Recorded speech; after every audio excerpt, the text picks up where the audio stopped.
Good morning, my dear students. Today we have started the new chapter in biology, that is how do organisms reproduce.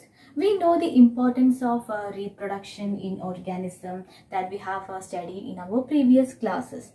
So why do organisms reproduce?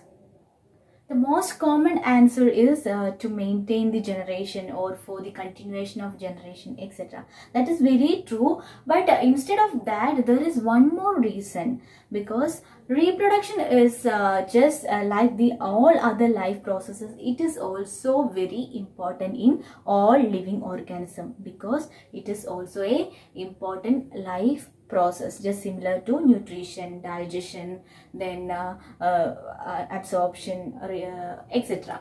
So that is also an important life process in all other living organisms, and it requires energy too.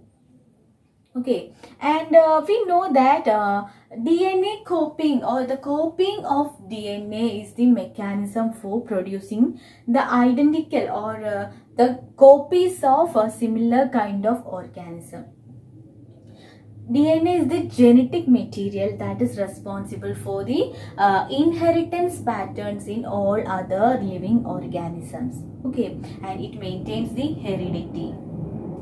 So DNA plays a vital role in the inheritance and heredity patterns, and the DNA copying is the major mechanism that allow production of multiple copies.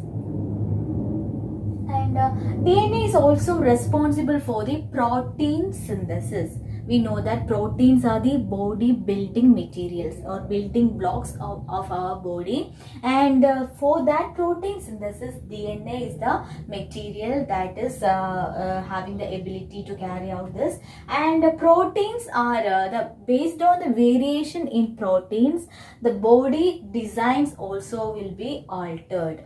Okay, so based on the protein produced by DNA copying or by protein synthesis, the altered body designs will also be there in different individuals.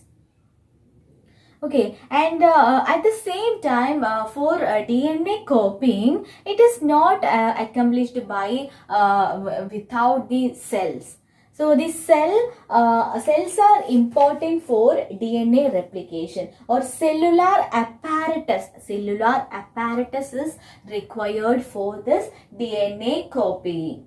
So in addition or accompany the DNA copying, it is always accompanied by cell division. And we know that the importance of variation, why the variation is important in organism. For a population of organism, they will produce the exact copies, or the copies of individuals are produced, and they are having a similar characteristic features. But when there occurs any unfavorable condition, they all together can't survive, and they will completely washed out from that niche. So what will required in that case? Yes, if there is a variation in their characteristic, if there is a variation, many of them can survive, or many of them can withstand. So variation in species of a population is very important than an individual. So variation have very much importance in their survival and the existence of living things in this world too. Okay, and the next thing in this chapter is about reproduction, modes of reproduction in different organisms. We know that there are unicellular organisms and multicellular organisms. So in both the organism, there may be different types of or different modes of reproductions are there. First, we can discuss about the mode of reproduction in a single-celled organisms or unicellular organism.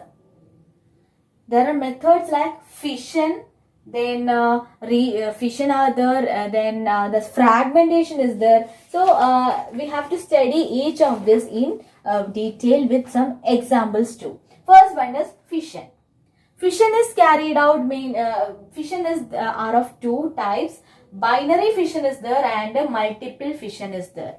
So in binary fission, the term itself means that bi means two. So binary fission is the body is divided into two parts. A single body, a single cell is divided into two parts in binary fission. The examples of organisms that have binary fission is amoeba and leishmania. Okay, and in the case of amoeba, the body is divided into two parts in any plane. In any plane, the body of amoeba or the single cell of amoeba can be divided into two cells. Okay, and the picture is given in your textbook. You can refer that. The second example is about leishmania. The body of leishmania have a special structure. The ends will be having a whip-like structures, and that is divided into two during their binary fission. Okay, and in the case of malarial parasite called Plasmodium, multiple fission or the many types of the cells will divide many times.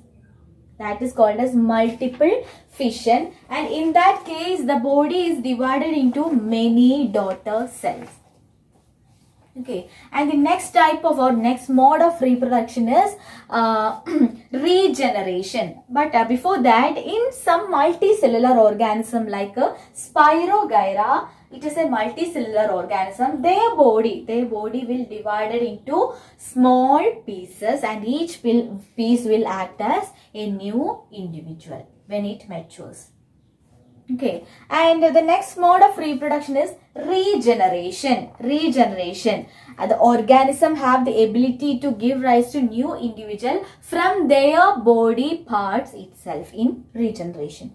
And in regeneration, the cells will some of the cells in their body will act as specialized ones, and this specialized cells in their body undergo proliferation, or they will proliferate to produce many cells.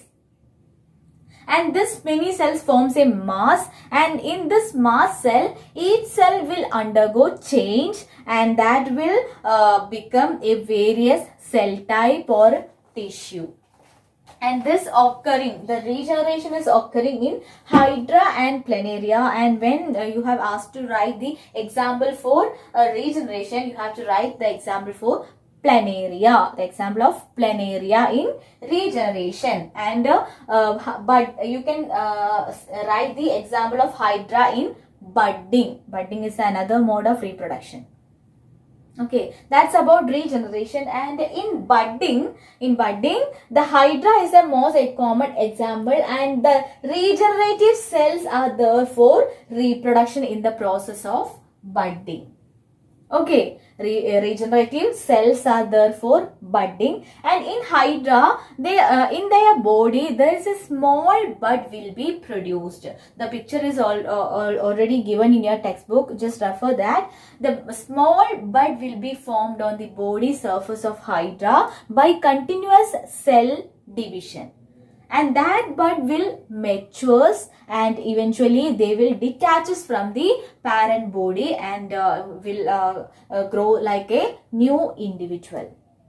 I repeat once more, in Hydra, a small bud will be produced in their body by cell division, and that bud will matures and eventually detaches from the body of the parent and they will grow as a new individual.